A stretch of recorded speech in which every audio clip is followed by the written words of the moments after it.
Excellency Abdullah Shahid, President of the 76th United Nations General Assembly, Your Excellency Secretary General Antonio Guterres, Your Excellency President Moon Jae-in, and distinguished leaders from around the world. It is an honor to be here today, where BTS appointed as special presidential envoys of the Republic of Korea. We're here today to share the stories of our future generation. Before we came here, we asked the young people in their teens and 20s around the world about their past 2 years and about the world they find themselves in today. Jin will share some of the answers we received. Yes, should we take a look? You can feel the good vibes from just looking at these. There were times during the past 2 years when I too felt bewildered and troubled. But still here, we have people who cry out, let's live on, let's make the best of this moment. Because we can't stand still when we are in the ideal time of our lives to take on new challenges. It wasn't as if we could blame anyone, and you must have felt the frustration. Here I'm the same as I was yesterday, but the world changed like we were transported in a flash to a parallel world. I was saddened to hear that entrance and graduation ceremonies had to be canceled. These are moments in life you want to celebrate, and missing out on them must have been upsetting. We were heartbroken when our long-planned concert tours were canceled. And for a while, we yearned for the moments we wanted to make complete. Yes, it was a time for us to mourn for the things that COVID took away from us. A time to discover how precious each and every moment we taken for granted were. Suga mentioned the precious things we taken for granted, and lots of people answered our question by sharing pictures of their precious moments. Many people showed how they share their moments with nature. I think during these 2 years, they found dear the time they experienced and care for nature. Yes, but maybe because we feel an encroaching sense of dread that our time on this earth is limited, we just talked about the things we mourn, and I shudder to think about mourning for the earth.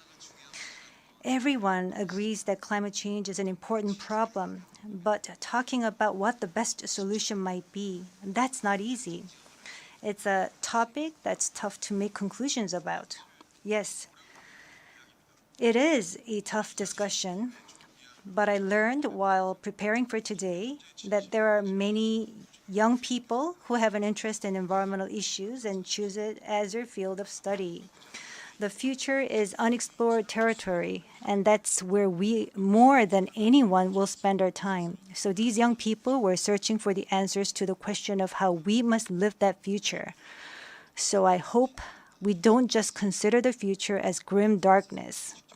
We have people who are concerned for the world and searching for the answers. There are still many pages left in the story about us, and I thought we shouldn't talk like the ending's already been written. Of course, sometimes the world seems stuck in place even if you're ready to go. Sometimes it feels like you've lost your way. There was a time when we felt the same way. I've heard that people in their teens and 20s today are being referred to as COVID's lost generation, that they've lost their way at a time when they need the most diverse opportunities and must try new things. But I think it's a stretch to say they're lost just because the paths they tread can't be seen by grown-up eyes. Yes, take a look at these pictures. Here we have many who are trying hard to continue their friendships online in new ways, start learning new things, live healthier lives. I'm sorry, excuse me. 네, 새롭게 공부를 시작하고 더 Yes, these kids are trying to learn new things and trying to figure new things out. They don't look lost. They look like they are finding new courage and taking on new challenges. I think that's why instead of the lost generation, a more appropriate name would be the welcome generation. Because instead of fearing change, this generation says welcome and keeps forging ahead. That's right. If we believe in possibilities and hope, even when the unexpected happens, we will not lose our way but discover new ones. There will be choices we make that may not be perfect, but that does not mean there will be nothing we can do. That's what I think. What is important are the choices we make when we're faced with change, right? Some of you heard the news that we're coming to the UN, and a lot of you were wondering whether we have been vaccinated. And I'll take this opportunity to say yes. All 7 of us, of course, we received vaccinations. The vaccination was a sort of ticket to meeting our fans waiting for us and to being able to stand here before you today. Just like we said in our message today, we too are doing the things that we're able to do right now. Like the vaccinations, efforts are continuously underway to keep this new reality going forward.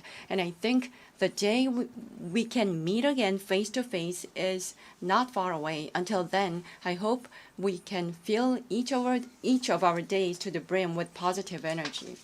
We thought the world had stopped, but it continues to move forward. I believe that every choice we make is the beginning of change, not the end.